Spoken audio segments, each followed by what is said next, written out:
So, when Emptyhero isn't doing survival horror let's plays and streams and shit, he apparently is a writer. Europe 2 Barrack's Apocalypse by Michael St. Wood, aka Emptyhero. This book was originally titled If Trayvon Had Lived, which is a much more fitting name because that's the synthesis of the book. It follows Trayvon Martin, but unfortunately, he was forced to change the title, so he made it a sequel to his original, his first novel, Europe, Hillary's Invasion. Personally, when Emptyhero makes videos, and it's not just streams, he has one of the funniest, under my consideration personally, he has one of the funniest YouTube channels on all of YouTube. So I saw that he voiced the first 30 minutes of his book, and I listened to that, and it was funny, but I couldn't tell what was going on, so I actually bought the paperback of it, and I read through it.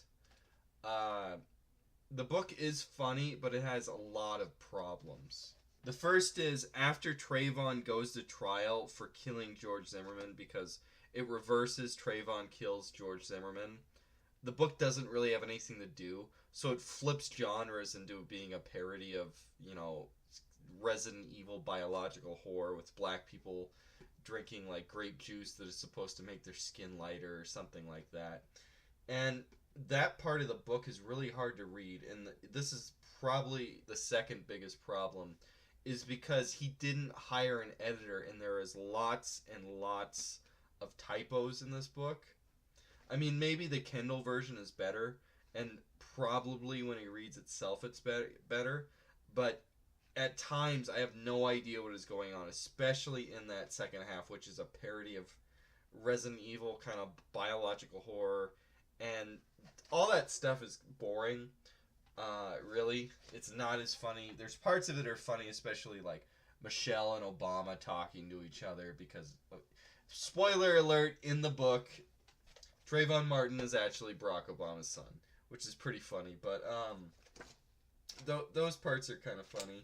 But overall, the second part is just kind of tacked on, it seems like, because he didn't know how to end it. The first part is really funny, and the third kind of problem with it, though, this book is written to capitalize on the Trayvon Martin sensation and the sensation of the George Zimmerman trial. As the years go by, this book will become less and less relevant, and a lot of the first half of it is centered off celebrity humor. Since Barack Obama isn't president anymore, making fun of him is kind of dated. I mean, memes I remember for 2016 election that were funny back then, I mean, they're not funny anymore because they're dated. And some of the celebrity humor is funny, but I mean, as it gets more and more dated, it just kind of... Eventually this book will become worthless. There's no point to read it. It's like a scary movie, or, one of those title movies like Date Movie, or, superhero movie or something, because it's so centered on celebrity humor. And that shit ages like a fucking Pabst Blue Ribbon. It doesn't age like fine wine, dude.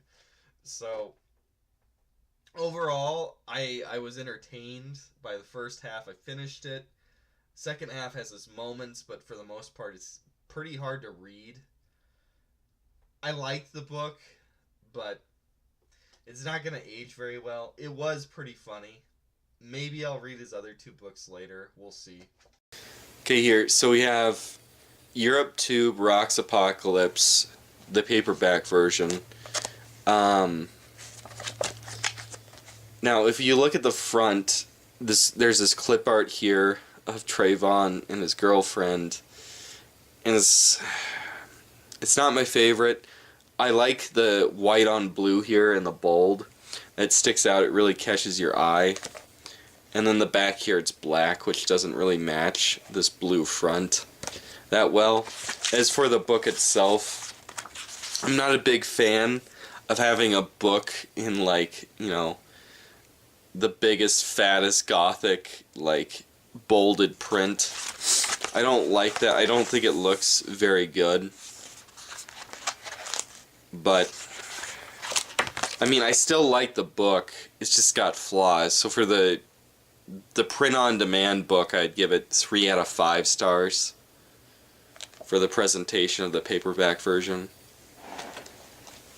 I also have his other books here, which I haven't read yet. And he does the same style throughout. So here's Europe's Invasion, or Europe, Hillary's Invasion, which was his first book. And here's the detective book, split in 2. I haven't read this one yet either. I think this one of the 3 has the best design. The black, the red, and this clip art rose works pretty well. Just the back's like that too. And then he does the same text with this bold.